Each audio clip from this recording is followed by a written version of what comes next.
2021 was the year of us learning about lolis and taking a look at the lolly anime community and kind of just figuring out what was going on with it. And we learned a decent amount of stuff when it comes down to it. And to be perfectly honest, if you haven't checked out any of that content, there's a playlist dedicated to everything when it comes down to everything that we found out, much less some fun stuff with it, that you can just check out in the channel.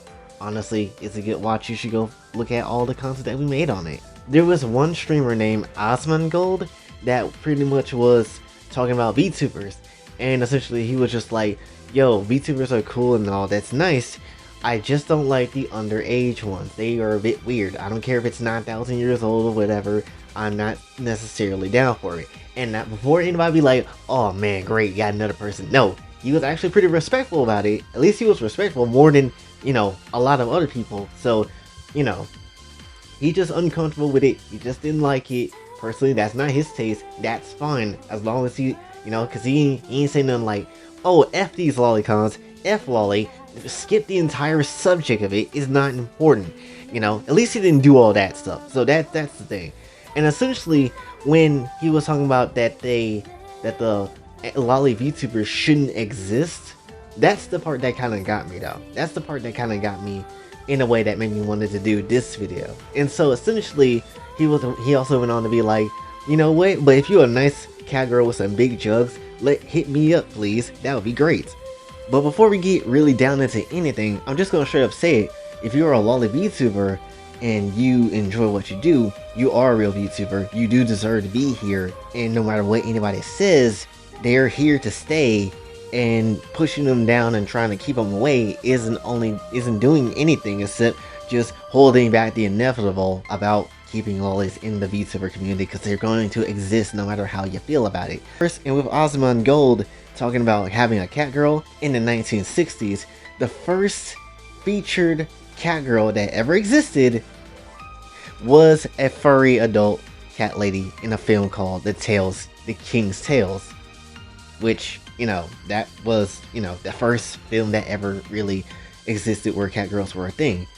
Which, you know, that, I guess you could be like, ha, joke's on you. That was an adult cat girl. They ain't like lollies and whatever. But if we look at the first TV anime series, the first cat girl that we see in TV anime history is a lolly. Again, lolly is there. Kotaro came back for a 2018 redo, and essentially it looked really good. But essentially, overall again, the damn lolly is there. Why is that lolly still there? Why did it have to be there for the first anime TV series that featured a cat girl? Why was it in existence? Well, that's because lolly has a deep ass influence within Japanese anime history. It doesn't matter how much you might not like it, they are here, and there is no way they're going to get banned. And I'm being perfectly honest, especially when it comes to Japanese, you know, culture and things when it comes to, of that nature over there. And I'm going to tell you right now, if it wasn't for this damn cat girl, this cat girl that was popular back in the day, I guarantee you a lot of stuff about cat girls that we have now probably wouldn't be the way it is. I want to look at the history of lolly when it comes to Japan and anime, and the history of it, because essentially it seems like no matter where you go, no matter how much you try to avoid lolly in some shape and form, it's there in some shape and form. Hell, and this ain't even covering shotas, honestly, even though you could thank shotas for, you know, starting anime, considering Astro Boy was the first damn anime in the modern era to really take off with things. So, you know, thank a shota for that. But essentially, we are going to focus and only focus on talking about lollies, and essentially just keep it there because this is the thing that people really hate the most of. Never really see anything about shota too much, but which is unfortunate because I feel like someone needs to talk about shotas, but we're going to just focus on lollies today. Now when it comes to lolly, obviously the first damn thing you hear when it comes to that word, that term, is the damn book that came back out in 1966, which, you know, it's a novel about some guy falling for, you know, an underage lady. It's a weird book, but that's where the term of the word came from. And, you know, every single anime YouTuber has said this story a million times. We know it's something that everybody on the internet should have at least heard of at least once. Now the stuff that we really care about actually starts picking up in the 1970s. We had Shoujo Manga, Shoujo Manga, full of stuff with, young ladies and, nice, cute ladies and stuff like that, in stories and different types of things like that. I'm pretty sure you guys know what Shoujo is. And essentially, that type of manga, that type of manga category was mainly more for women and made by women. You had a bunch of different artists that really came out during this time, like Yasuko Aike, Motsu Hagio, Ryuko Ikeda, Keiko Takemiya, and so many other artists as well that was existing during this time and place in some good old shoujo manga history. And because of shoujo and how prominent it was with its young ladies, that's where the Lolicons started to come into play. So we can thank shoujo for helping us out right here. Now the first time you see the word lolicon ever is actually in a magazine of shoujo, which is, I want to say, called, and don't kill me over this pronunciation, Betsetsu Margaret, and the working title that was within it is Stumbling Upon a Cabbage Patch, which is awfully seeming very familiar to another type of book, right? Alice in Wonderland. Of course it is. So Alice is also catering to some damn lolicons. I see how you is, Alice. Both of y'all. I see. Anyway, when it comes down to it, it was heavily inspired by Alice in Wonderland, and that's when the Lolita complex really started to take over and started to do things. Also, one thing I should also mention is that looking at shoujo content and being a guy looking at shoujo content was looked down upon back in the day, like a lot of things. And essentially, the way that male shoujo people would refer to themselves, or at least try to identify other people, is by calling themselves lolicons. So essentially, that's their secret word. By saying that they like some shoujo, manga stuff, and you're a guy, you end up using the term lolicon to define yourself, because that's the type of stuff that you're into. Not to mention, that's the type of stuff that you're wanting to see more of. So it's kind of like a secret word of some sort. But then that's when the legendary Hiro Azuma came into action. Now this man is a legend, because if it wasn't for him, lollies would not be as mainstream, and it's mainly due to one of his early works, which is a parody of Little Red Riding Hood. I knew Little Red Riding Hood was horny as hell. I knew it. Azuma came through, made that Little Red Riding Hood arrow kind of manga, and essentially, that was the start of it. But the thing is, what caught people's attention was not the arrow part of it. It was the fact that he was combining different art styles to make it more appealing and something new. And essentially, you took the shoujo stuff and you make it with all the cutesy and nice stuff, and then you mix it in with the adult content and try to give it some different shape and form. Like, a lot of it is really some type of, in his own words, cute eroticism, and essentially also known as kawaii ero, which would essentially become the lolicon aesthetic going forward at this point in time. It wasn't the lewd stuff that was about it that really caught people's attention. It was really more the art style, and this is the type of stuff I like. I like going into the technical details, like, yeah, this is cool, but guess what? There's some art here. There's some lore. There's some stuff here that we must find out about when it comes to this drawing of it, because how is it produced this way? And I love learning stuff about that, because it's really damn cool. It's really damn informative, and it's really informative than just, oh, it's lewd, that's why. No, it's actually talking about the art style and how it uses, round characters and cute characters, and, change it up in a certain different type of form. And that's the type of stuff I love to learn about, honestly, when it comes down to it.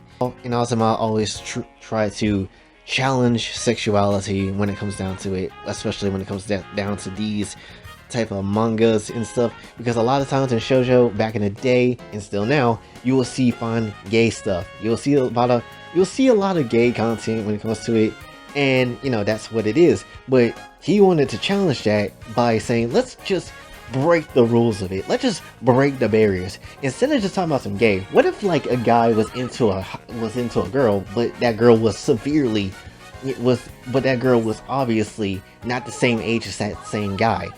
What if we did that? Let's break some social taboos here. Let's actually do some crazy stuff and just throw in some lewd content in the middle of it. Let's change the dynamics of it. But also, it wasn't just, you know, Azuma helping out and doing all this. He had friends as well creating this and trying to give it more of a distinct identity. You also had Hayao Miyazaki, who also released his first featured, you know, full-length film, Lupin III, The Castle of Cagliostro. I don't know I'm sorry. I'm sorry. And with those two combined with their, you know, works, it essentially created, you know, a lolicon boom. It wasn't necessarily just for lewd stuff, but it also created like a renaissance of, you know, different art styles combining with some adult themes, and it really just sparked on from there. So you can really thank those two for, you know, making what this stuff is that we have today, honestly. To be flat out honest with you, a lot of people didn't think about ages of characters, even back then. They were more thinking just looking at the character and creating them, and not really focusing about ages and stuff, because that was not a part of the plan that they really initially thought about. Because why would you give a character an age? It's just a character. Seems like past Japan has more of a head up on their shoulders than we do currently, so that says a lot of things. Lolicon kind of came about because it was just mimicking the hell out of shoujo and B-shoujo, and wanted to go to sometimes dark places like the, you know, Gentai material, and bright places where you got like normal ass stories. But essentially, thanks to B-shoujo and thanks to shoujo entirely, if it wasn't for them, lolicons and lolis would not be a thing at all. So props to shoujo for actually being there and, you know, helping out with creating some loli characters. Honestly, that's cool on you guys. However, I'm even going to say this when we go into further detail of this story. When it comes to the history of lolis, it gets really weird, and it gets to a territory that even I'm not good with, and I'm pretty sure majority of people in today's standards would never let this happen ever again. So essentially, because lolicons were, you know, going up and the lolicon boom was about to begin, essentially you had a bunch of weird stuff coming out of this time, and I was hoping that it wasn't what I think it was, but it did turn out to be what I think it was. Essentially, you do have to have that bad part of the story where, you know, things just happen, and I don't know why it happened, but it happened. So essentially, you know, in the 1970s, the idealization of cuteness, innocence, and the idealized arrows, attributes which became attached to imagery of younger girls over the time. You know where this is going. So yeah, there was some actual photos of some younger ladies that came through and was pretty much covered up and just said, oh, it's fine art. And that gained popularity, unfortunately. Even goes as far as to be put into photo collections, which is also known as Nymphet, the Myth of the 12-year-old. I do not want to know what that is. I don't want to even consider thinking about that. Research it at your own risk. Anyway, that was published in 1969, and in 1972 and 1973, there was the Alice boom. Essentially, even more nude photos and stuff themed around Alice in Wonderland. Gosh damn it, Japan, y'all was doing good, now y'all effed it up. Anyway, it was a specialty for adult magazines to carry nude photos. Fictions and essays on the appeal of young ladies emerged in the 1980s. Thankfully, thank goodness, this trend ended up disappearing in the late 1980s, I should say, due to the backlash, because the many men preferred over it. And this is the crazy part. Many guys preferred the images of the shoujo manga and anime over the real stuff. That says a lot. That says a lot. So yes, while they were showing, unfortunately, you know, underage people, at least people at the time also had the brain like, nah, I want that fictional content. What you doing with that real stuff? I don't want that. Nah, I'm good with that, fam. Now, let's be perfectly honest. Laws and stuff was in place that also helped out with this thing. But most of the people that really like shoujo and stuff, it really was more so for the anime manga side of things, which is great. Also, imagine the type of world we would live in where that's actually still a real thing and it's legal over there. That would be insane. Anyway, But you ain't gonna believe one of the laws that really caused this thing to die down quickly though. Essentially, the spread of such imagery with the photos and stuff in manga may have helped by prohibitions on displaying pubic hair under Japanese obscenity laws. So we that's kind of weird, honestly. Japan, why I make weird laws? Essentially they're just like, no, we ain't cool with this. You're showing pubic hair. Damn the idea of anything else. That's the main thing that we were worried about. Do you not see? Do you not see what's going on? Like, what the hell is wrong with you? What you mean? You tell me you're more worried about pubic hair than the actual stuff that's going on? Okay then. Anyway, the whole genre of lolicon started to be becoming more marketed to men, and it's starting to get into some really good content when it comes to the manga and anime side of things, and it started to get really nice with it. And essentially with this lolicon boom that's going on, you essentially had a lot of different types of things coming out of it. You had different hilarious, humorous stories. You have really lewd and raunchy stories. You have a bit gritty stories coming out of this time, because people were really just not afraid and was experimenting the hell out of the topic of lolly, because why not? It's a new thing, it's something that people are just into, it's fictional, let's just go ham with it. Because why not go ham with it? It's fine, it's fun. Let's just go ahead and just explore what we can do with the genre of lolicon, because it's something new and inventive. No one has thought to do this before. Hell, it got so popular to the point when it comes to lolicon, it got so popular to the point that it had its own magazine called Lemon People, which had some dark and light stories. You had the light stories, which is some nice normal stuff, and then you had the dark stories that is also some lewd-ish type of stuff that you might see. It had its own damn magazine. That kind of says a lot, honestly. Female artists coming in drawing it now because it's just getting that damn popular, and you had obviously the males still rocking it, drawing it in because it was getting that damn popular. It was just profitable. It was getting good, honestly. While more stories started to die down with the lewdness of it, you still had it there, and essentially it's still doing a very good job for what it was doing at the time. Again, it was still profitable, it wasn't making money. Again, they had their own magazine, so everything was pretty much kicking ass for some lolicon content, if I'm being honest with you. But just like all good things, it unfortunately had to come to an end. Essentially, back in 1984, 1985-ish, depends on where you read the source, essentially the boom started to pretty much die down, and people really didn't care too much about lollies anymore, and essentially kind of did their own thing. People kind of just started talking about big booba ladies, and that's just how it was. And I wouldn't be surprised if an opie lolly came through at the time and said, yeah, that's really nice, I would like to see that some more. So definitely the lolicon boom ended up dying down, but it had a good ass run. Aside from the real stuff, it had a good ass run. In the 1990s, it was a horrible ass event that happened where I'm not gonna say the person's name, because still, even though they might be dead by now, I don't want to give them any type of credit at all because they might be alive. But essentially, one person went out their way to unfortunately kidnap some kids, ended up murdering them, and then ended up doing some necro things to them. It's horrible, honestly. Condemn DX 100%. And definitely, when the police did find out what happened, they essentially raided this man's room, and guess what's there? Lolicon material. And of course, because it's in the room, they gotta have some type of effect on everything else. So essentially, that was also a big start of what killed lolicon in Japan, honestly, and lolly material. And that's where you had the whole decade of people, of police really just finding out about this type of content and really just taking it down. And that's essentially, what happened in the 1990s.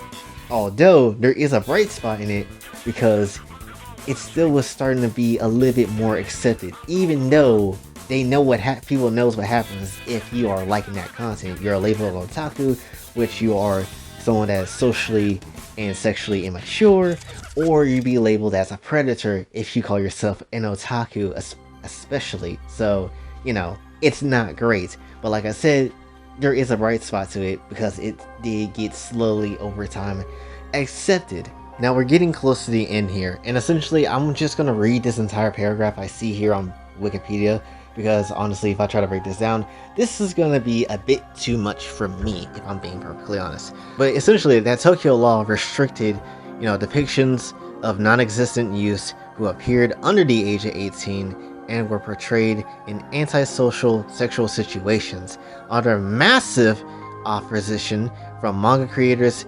academics, and fans. That damn bill got freaking rejected in June 2010. So yeah, that bill that we talked about, if you don't remember that certain video, it was to pretty much get rid of lolicon content. Thankfully, that shit didn't go through. So essentially, we're good on that part. However, a revision of the...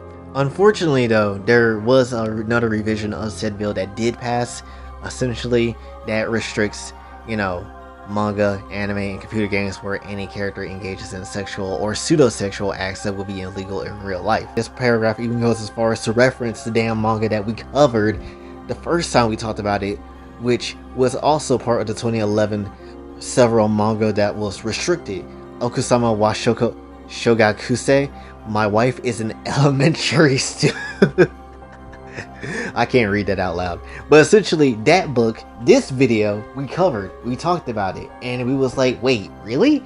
And when I was reading it, from what pages were available online, it didn't look all that bad. Like, it wasn't horrible. It wasn't the most craziest shit like, oh yeah, totally gonna do this, girl. Oh, let's get it.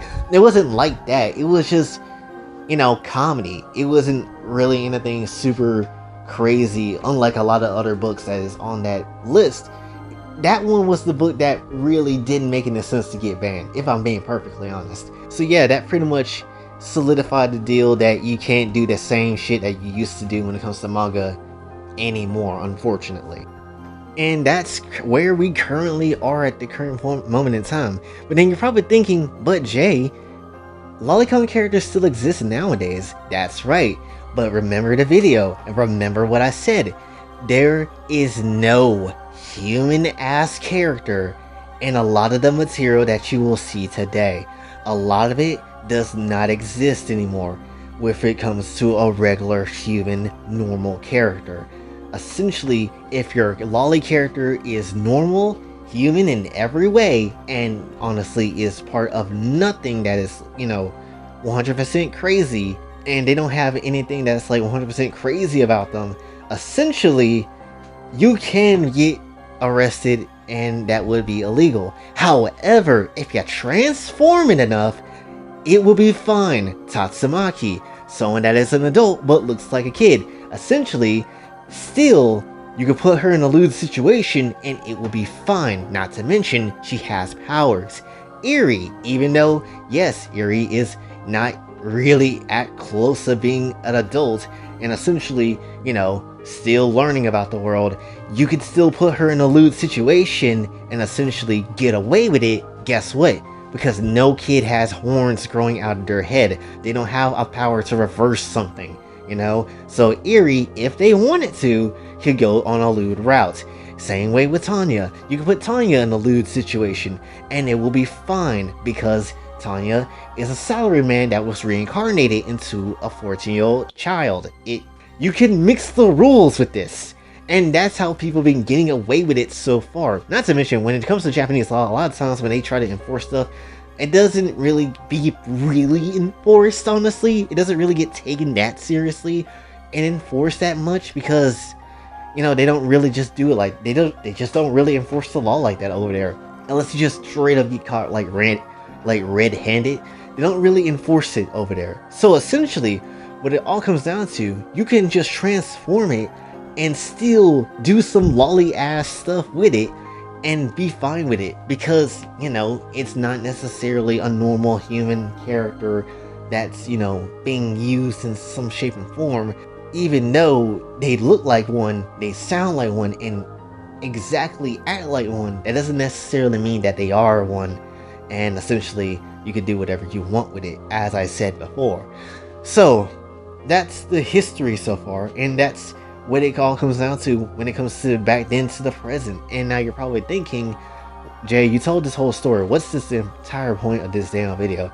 The point of the damn video is Lolicon and lolly material and lolly characters is so ingrained in anime Japanese history to the point you can't just outright ban it. You can't get rid of it. You just can't. People will fight for this shit and want it to stay around. As you saw, hell, there was one moment in America where there was some lolly stuff going on and people opposed it, and then, you know, the company had to keep it going, and then they got shut down too because, you know, they tried to take it away. So essentially, you know, it's a war with this. We've been at war with this for like years, for eons, way before I was born. So essentially, you know, there's a lot of stuff here that you might not like or, you know, are comfortable with, but the fact of the matter is there is going to always be fans for this shit. And to be perfectly honest, as long as the anime exists, lolly will exist. And as long as lolly exists, and if you try to ban it, you're essentially banning a part of Japanese culture, but you're also banning Japanese history as well, because if it wasn't for a lot of the lolly characters that you see in anime back then, a lot of the shit that we have now probably will be very, very different. Like, people legit like this stuff. It was a lolicon boom. It was like their version of an economic boom, as if it was for, you know, some shoujo and shoujo ass characters. And even though it got into weird places at times, it's definitely not a clean history, but it did do what it had to do at the end of the day. Essentially, you know, even though they were really weird on it at their part in the past, it's up to a lot of lolicons now to kind of improve on that, and to not let the real thing get in, because hell no, but essentially, you know, keep it alive even though people do not like it like that. It's a part of Japanese history. It's a part of Japanese anime and manga history. There's really no getting away from it. Again, the first anime TV series Catgirl is a lolly, essentially. The first Gentai ever made with all your fan service and all your, you know, degenerate stuff that came afterwards was thanks to a lolly getting tentacled and pretty much effed all around, got a train ran through her, pretty much. To finally wrap up this damn video, because this is a long ass video, I don't know if I'm going to edit all this, but essentially, if it wasn't for Azuma, and it wasn't for the Lupin the Third movie, the first Lupin the Third movie, with Clarice, and people liking Clarice, and all the other people that came through and shoujo and all this type of stuff, we wouldn't have what we have today. And you can thank some lollies for all the stuff that we have, much less you can thank shoujo for the stuff that we have here. So essentially, yeah, that's pretty much, I wouldn't say the entire history, because I probably have missed a few things, but this is the majority of the history of what you need to know, essentially, when it comes down to lolicon content. So hopefully you guys enjoy. My voice is dead. I need to go ahead and take a rest now. So if you indeed enjoyed this video, be sure to like, share, subscribe, hit the bell notification way out. Also follow me on Twitter, Tatsumaki, links to the channel, Patreon, and Ko-Fi is available as well. And until then, it's your boy Jay, signing off. Have a blessed day.